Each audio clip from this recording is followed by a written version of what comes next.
Hello friends, எல்லாருக்கும் வணக்கம் and welcome back to our channel. இன்னைக்கு வந்துட்டு FedEx scam பத்தி தான் பேச போறோம். சோ நான் ஏன் அந்த டாபிக் எடுத்துர்க்கேனா எனக்கும் அந்த ஸ்கேம் அண்ணா வந்து கால் பண்ணாரு. சோ அத பத்தி தான் உங்ககிட்ட ஷேர் பண்ணிக்க போறேன். சோ பிக் பாஸ்ல சௌந்தர்யா வந்துட்டு அவங்களுடைய ஸ்கேம் பத்தி சொன்னோனே சோ நம்மளும் ஷேர் பண்ணலாம் அப்படினு வந்துட்டு தாட் வந்துச்சு. அது இல்லாம எனக்கு FedExல இருந்து எல்லாரும் அமௌண்ட் கேட்டேன் அந்த மாதிரிலாம் சொன்னாங்க. எனக்கு வந்து அமௌண்ட் கேட்கல. எனக்கு வேற மாதிரி வந்து அது மாறிடுச்சு கடைசில. ஸோ நான் வந்து என் ஹஸ்பண்ட் கிட்ட FedExக்கு வக்காலத்து வாங்க வேண்டிய அளவுக்கு நான் வந்து FedExக்கு வந்துட்டு அந்த கால் மூலமா நான் அந்த கால்னால அவங்க என்கிட்ட பேசின விதத்தினால நான் வந்து என் வீட்டுக்காரர்கிட்ட வந்து FedEx கம்பெனிக்காரர் நல்லவன் அப்படிங்கிற மாதிரி வக்காலத்துலாம் வாங்க போயிட்டேன். ஸோ நான் என்ன நடந்துச்சு அப்படின்னு வந்து ஃபர்ஸ்ட்லேருந்து உங்கள் கூட ஷேர் பண்ணிக்கிறேன். ஸோ ஃபர்ஸ்ட் வந்து எனக்கு வந்து ஒரு அன்னோன் நம்பர்லேருந்து கால் வந்துச்சு.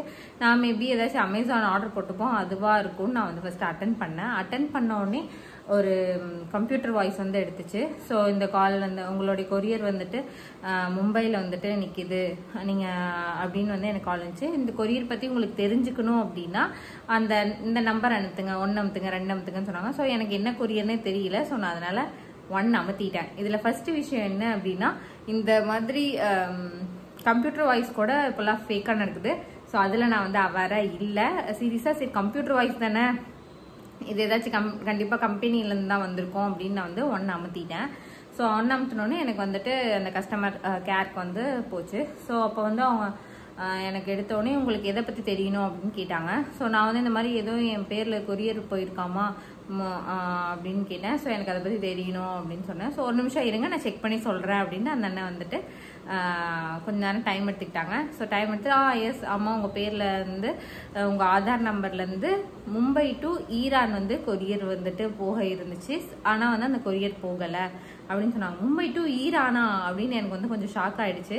ஸோ எனக்கு ஃபஸ்ட்டு ஆக்சுவலி ஸ்டார்டிங் பார்த்தீங்கன்னா நான் வந்து பயந்துட்டேன். உண்மையாலுமே ஈரான் போகுது இப்போ வர அந்த சைடில் இஸ்ரேல் ஈரான் அங்கெல்லாம் போரில் நடக்குதுல்ல. அதனால ஐயோ நம்ம பேரை விட்டு ஏதா அப்படிங்கிற மாதிரி பயம் எனக்கு சீரியஸாக வந்துருச்சு. ஸோ நான் வந்து அவங்ககிட்ட கன்யூஸாக வந்து கேட்டுட்டு இருந்தேன் எப்படி அப்படிங்கிற உங்கள் ஆதார் நம்பர் அவங்க வந்து அப்படியே ப்ரொசீஜரோடு கேட்குறாங்க. உங்கள் ஆதார் நம்பரை வந்து எங்கேயாச்சும் கொடுத்தீங்கன்னா சில கொஸ்டின்ஸ் கேட்குறேன் எனக்கு அதுக்கெல்லாம் வந்து ஆன்சர் பண்ணுங்க அப்படின்னு வந்து சொன்னாங்க.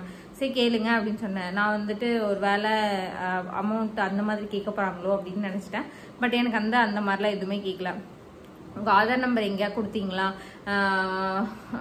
ஹோட்டல் புக் பண்ணுறதுக்கு ஏதாச்சும் இது பண்ணுறதுக்கு அந்த மாதிரி மல்டிப்புளாக கேட்டாங்க. நான் வந்து ஆமாம் நான் வந்து ஆதார் நம்பர் வந்து இப்போ எங்கே பார்த்தாலும் நம்ம ஆதார் நம்பர் இல்லாமல் எதுவுமே கிடையாது இல்லை. அதனால நான் எல்லா இடத்துலையும் நிறைய இடத்துல ஆதார் நம்பர் கொடுத்துருக்கேன்.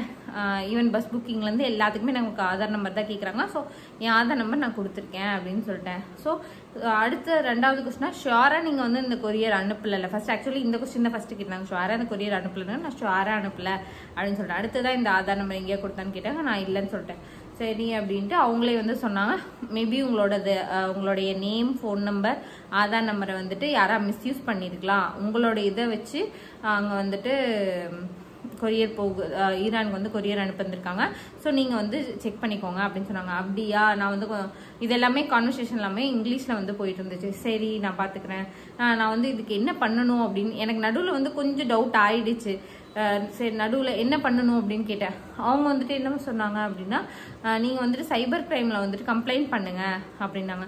சைபர் கிரைம்லையா அப்படின்னு யோசிச்சுட்டு நீங்கள் வந்து ஆன்லைனில் ஃபஸ்ட்டு வந்துட்டு நீங்கள் வந்துட்டு எங்கே இருக்கீங்க அப்படின்னா நான் மும்பை கிடையாதுன்னு சொல்லிட்டு நான் என்னுடைய பிளேஸ் சொல்லலை. நான் மும்பை கிடையாது அப்படின்னு சொல்லிட்டேன். ஃபிசிக்கலாக போக முடியுமா என்னால் போக முடியாது அப்படின்னு சொல்லிட்டேன். ஸோ நீங்கள் வந்து சைபர் கிரைமில் வந்து கம்ப்ளைண்ட் பண்ணிக்கோங்க அப்படின்னு சொல்லிட்டாங்க. சரி ஓகேன்னு எல்லாமே கேட்டுட்டு இருந்தேன். ஆனால் மற்றவங்களுக்குலாம் இந்த இடத்துல என்ன நடந்திருக்குன்னா சைபர் கிரைம்லேருந்து நாங்கள் ஃபார்வர்ட் பண்ணுறோம் காலை ஃபார்வர்ட் பண்ணுறோன்ட்டு பேச சொல்லியிருக்காங்க. ஆனால் எனக்கு வந்து சைபர் கிரைமில் ஆன்லைனில் கம்ப்ளைண்ட் பண்ணிக்கோங்க அப்படின்னு சொல்லிட்டாங்க. எனக்கு வந்து இந்த ஸ்டார்டிங்லேருந்து இந்த FedEx நேமே வந்து தெரியாது. நானே வந்து உங்கள் கொரியர் சர்வீஸ் பேர் என்ன அப்படின்னு கேட்டேன். FedEx அப்படின்னு சொன்னாங்க. சரி ஆன்லைனில் நான் FedEx சம்திங் போட்டு நீங்கள் வந்துட்டு இப்படி கம்ப்ளைண்ட் பண்ணுங்கள் அவங்க வந்து பார்த்துப்பாங்க அப்படின்னு வந்து சொல்லிட்டாங்க. ஸோ வந்து நானும் கால் வந்து கட் பண்ணிட்டேன். அப்புறம் என் ஹஸ்பண்ட் வந்து ஆஃபீஸ் போயிருந்தாங்க. ஸோ நான் என் ஹஸ்பண்ட் கால் அடித்து கேட்டேன் இப்படி வந்து FedExல வந்துட்டு கால் பண்ணாங்க என் பேரில் யாரோ வந்து ஈரானுக்கு கொரியர் அனுப்புகிறாங்களாமா எதா பாம்பு அனுப்பி எனக்கு இது கைது பண்ணிட்டு போயிடுவாங்களோ அப்படின்னு வந்துட்டு என் வீட்டுக்காரர் கூப்பிட்டு கேட்டேன். என் வீட்டுக்கார் ஃபஸ்ட்டு ஒன்று யார் வந்துட்டு அந்த நம்பர்லாம் டயல் பண்ண சொன்னா அப்படின்னு ஃபஸ்ட்டு வந்து கொஞ்சம் நேரம் லெஃப்ட் அண்ட் ரைட் வாங்கினேன். நான் எனக்கு ஆக்சுவலி தெரியல கம்ப்யூட்டர் வாய்ஸஸ் கம்பெனி மூலமாக தான் வந்திருக்கும் அதில் கூட ஃப்ராட் பண்ணலான்னு சீரியஸாக எனக்கு தெரியல. ஸோ அதனால தான் கம்பெனி வாய்ஸில் கேட்டனால தான் நான் 1 அமுத்துனேன். அதுவும் என்ன கொரியர்னு தெரிஞ்சுக்கிறதுக்காக தான் அனுப்புனேன் அப்படின்னு சொல்லிட்டாங்க. தென் வேறு எதாவது சொன்னேன். என்கிட்ட வேறு எதுவுமே அவங்க கேட்கல. அதனால நான் என்ன சொன்னேன், இது வந்து ரியலாக ஃபெடெக்ஸ் கம்பெனிக்காரனாக இருக்கும்னு நினைக்கிறேன்.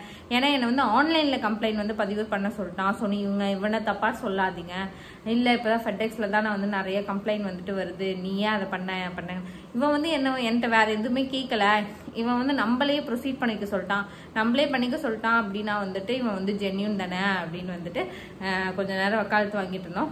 தென் வந்துட்டு அப்புறம் தான் இப்போ வந்துட்டு இன்ஜினியரிங் ஃபேக்ட்ஸ் அண்ணா வந்துட்டு போட்டிருந்தாங்க ஃபெடெக்ஸில். இந்த மாதிரி எனக்கு அந்த அளவுக்கு அவங்களே சைபர் கிரைம் கனெக்ட் பண்ணுறேன், எனக்கு அந்த அளவுக்கு போகல. மேபி அவங்களுக்கு வந்து தெரிஞ்சிருக்கலாம்னு நினைக்கிறேன். ஸோ இவங்க வந்துட்டு என்னை பற்றி கொஞ்சம் நான் பேசினாலே கொஞ்சம் புத்திசாலின்னு நினச்சிட்டாரோ என்னவோ நானே சொல்லிக்கிறேன். பட் இந்த மாதிரி யாருக்கெல்லாம் கால் வந்துச்சு அப்படின்னு கமெண்ட் செக்ஷனில் ஷேர் பண்ணுங்கள். ஏன்னா எனக்கு வந்துட்டு நீங்களே ஆன்லைனில் பண்ணிக்கோங்கன்னு சொல்லி விட்டுட்டாங்க. அவங்க வந்து அதுக்கு மேலே எதுவும் பேசலை, கட் பண்ணிட்டாங்க. என்னை எந்த ஃபோர்ஸும் பண்ணலை. ஸோ எனக்கு இது வந்து எனக்கு வந்தது ஸ்கேம் காலா இல்லை உண்மையான காலா அப்படிங்கிறதும் எனக்கு தெரியல. ஸோ இந்த மாதிரி கால் யாருக்காச்சும் வந்துச்சு அப்படின்னா கமெண்ட் செக்ஷனில் எனக்கு ஷேர் பண்ணிக்கோங்க. எனக்கு அப்படியே மண்டே பிச்சுக்குது. ஸோ இதுதான் என்னோட எக்ஸ்பீரியன்ஸ் உங்ககிட்ட ஷேர் பண்ணணும்னு நினச்சேன். இன்றைக்கி தான் நம்ம சேனல் புதுசாக பார்க்குறீங்க, மறக்காமல் சப்ஸ்கிரைப் பண்ணிக்கோங்க. மறுபடியும் உங்களை வேறு வீடியோவில் பார்க்குறேன். பாய்.